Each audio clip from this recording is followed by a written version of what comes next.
नमस्कार दोस्तों, आप सभी का स्वागत है। सबसे पहले तो हम आपसे क्षमा चाहते हैं कि इतने दिनों तक हम आपके लिए कोई वीडियोस नहीं ला पाए, लेकिन अब आपको निरंतर वीडियोस मिलते रहेंगे। भूत प्रेत और आत्माओं के अस्तित्व का होना किसी व्यक्ति विशेष के विश्वास पर निर्भर करता है। बहुत सौ का मानना है कि भूत प्रेत जैसी कोई चीज़ नहीं होती, और वहीं दूसरी तरफ कई लोग इन पर विश्वास करते हैं। और बहुत से लोगों का तो यह तक कहना है कि यह सभी चीज़ें उन्होंने अपनी आंखों से देखी हैं। आज इतना अत्याधुनिक होने के बाद भी विज्ञान इस विषय पर अभी तक कोई भी तर्क नहीं रख सका। विज्ञान न तो आज तक इन बातों का खंडन कर पाया है और न ही कोई सबूत इकट्ठा कर पाया है जिससे आत्माओं और सुपरनेचुरल पावर्स के अस्तित्व को सही माना जा सके। आज हम आपको अपने भूत प्रेत और आत्माओं की दुनिया के तीसरे एपिसोड में एक ऐसी सत्य घटना के बारे में बताएंगे जिसे जानने के बाद आप यह सोचने पर मजबूर हो जाएंगे कि क्या वाकई में सुपरनेचुरल पावर्स होती हैं।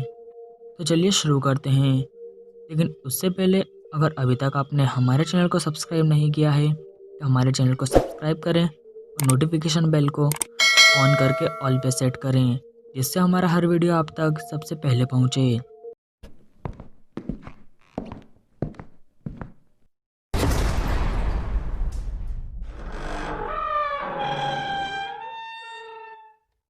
बात है नवंबर सन 2011 की, जब लटोया एमस नाम की एक महिला अपने परिवार के साथ कैरोलिनास स्टेट में स्थित एक किराए के घर में रहने आई।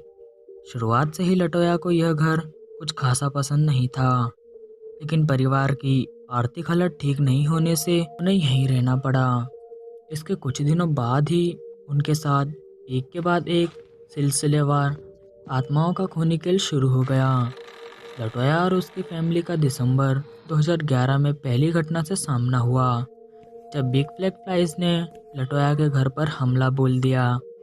कई साथ लाखों फ्लाइज उनके घर में घुस गईं। सबसे रहस्यमयी और हैरान कर देने वाली बात तो यह थी कि दिसंबर की कड़कड़ाती सर्दी में इन फ्लाइज का वहाँ मिलना लगभग असंभव सा था, क्योंकि सर्दियों में ये अपने आप को बचाने के लिए किसी गर्म इलाके में चली जाती हैं। इस मौसम में इन मक्खियों का वहाँ होना किसी वंडर से कम नहीं था। एक इंटरव्यू में लटोया ने बताया कि उन्हें कई बार बेसमेंट की सीढ़ियों पर किसी के कदमों की आहट आती है। इन आवाज़ों से तंग आकर उन्होंने बेसमेंट में जाने वाले रास्तों को भी ब्लॉक कर दिया, लेकिन उन आवाज़ों ने उनका पीछा नहीं छोड़ा। एक रात खिड़की के बाहर लटोया की माँ को किसी का धुंधला साया नजर आया। जब उन्होंने उस साया का पीछा किया तो उन्हें सिर्फ वहाँ पर किसी आदमी के जूतों के निशान के अलावा और कुछ नहीं मिला। 10 मार्च 2012 की इस घटना के बाद लटोया का डर यकीन में बदल गया कि उनके घर में किसी शैतानी आत्मा का वास है, लेकिन उन्हें पूरी बात अभी भी नहीं पता थी। एक रात लटोया और उसकी माँ को अपनी बेटी के कमरे से चिल्लाने की आवाज़ आई। जब वे दोनों वहां पहुंची तो उन्होंने कुछ ऐसा देखा जिसे देखकर उनकी आंखें फटी के फटी रह गईं। उन्होंने देखा कि उनकी बेटी बेहोशी की हालत में हवा में लटकी हुई थी, जिसे देखकर लटोया और उसकी माँ के होश उड़ गए। कुछ देर बाद जब उस लड़की को होश आया तो उसे कुछ भी याद नहीं था।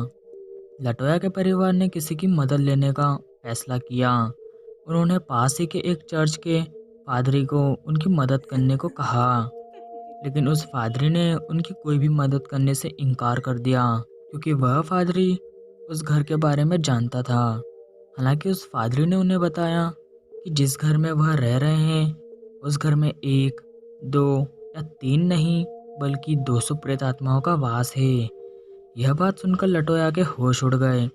पादरी ने लटोया को जल्द से जल्द घर खाली करने की सलाह दी, लेकिन लटोया की आर्थिक स्थिति ठीक नहीं होने के कारण वे ऐसा नहीं कर सकती थी।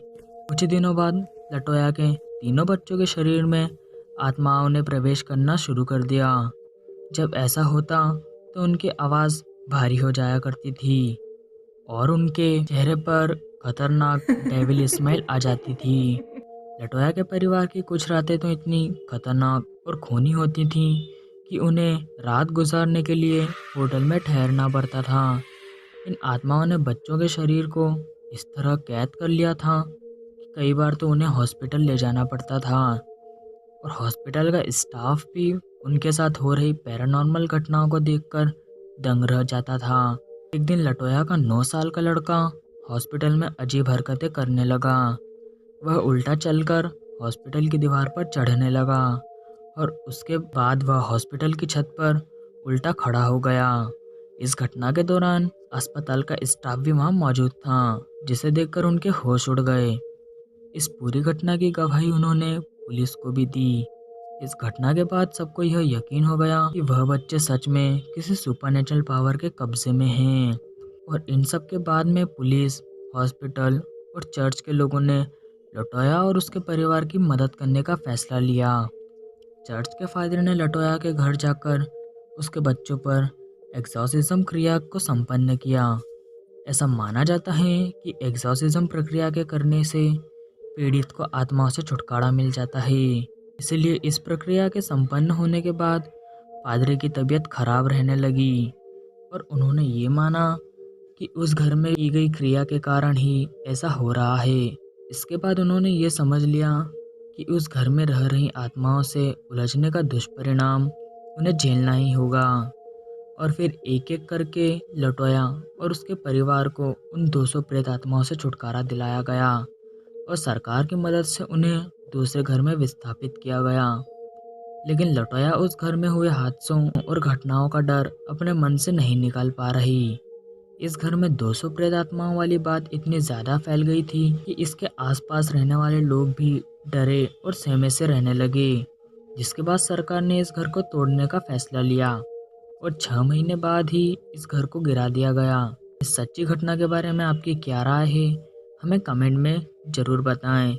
भूत प्रेत और आत्माओं की दुनिया का हमारा ये तीसरा भाग हम यहीं समाप्त करते हैं। अगर आपने पहले के 2 भाग नहीं देखे हैं तो ऊपर आई बटन पर क्लिक कर आप उन्हें देख सकते हैं। और अगर आपको यह वीडियो पसंद आई हो तो इसे लाइक, कमेंट और शेयर ज़रूर करें। अपना ढेर सारा ध्यान रखें और सुरक्षित रहें।